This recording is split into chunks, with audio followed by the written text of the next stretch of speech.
Hello Bio 2, this is Mr. B, and we're continuing on with Chapter 24, Section 2.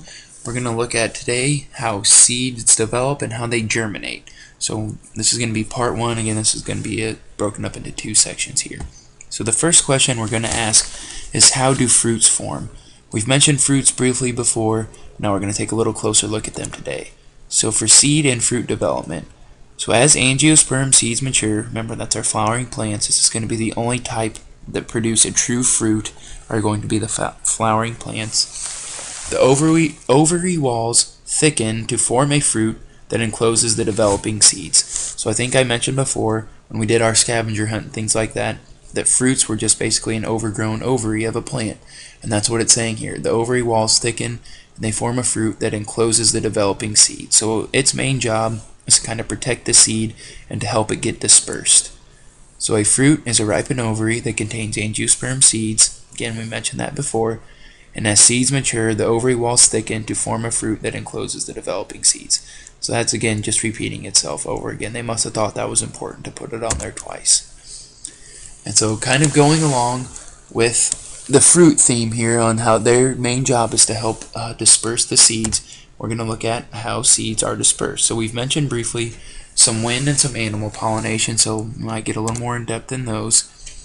So there's actually another way that seeds are dispersed. They're dispersed by animals, they're dispersed by wind, and they are dispersed by water. So we'll make that bigger so we can all see it here.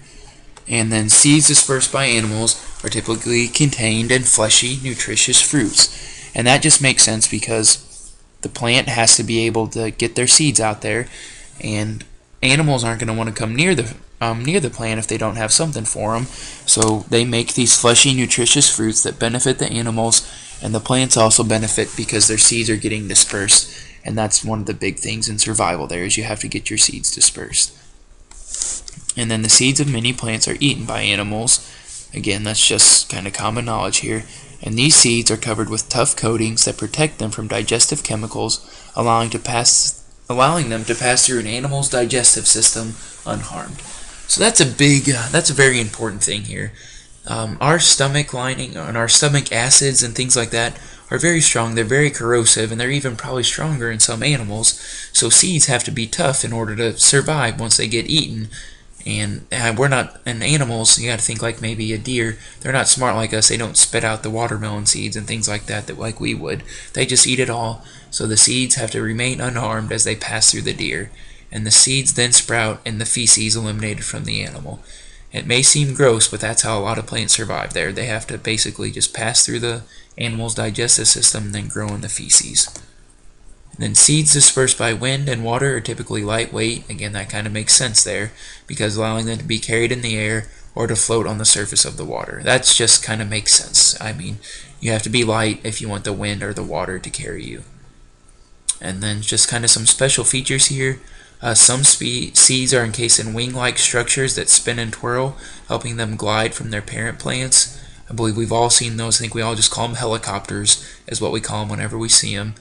And so that's important because the little seedlings, if they grow right next to their parents, they're going to have trouble competing for all the nutrients and water and things like that around. So they need to get as far away from their parents as possible.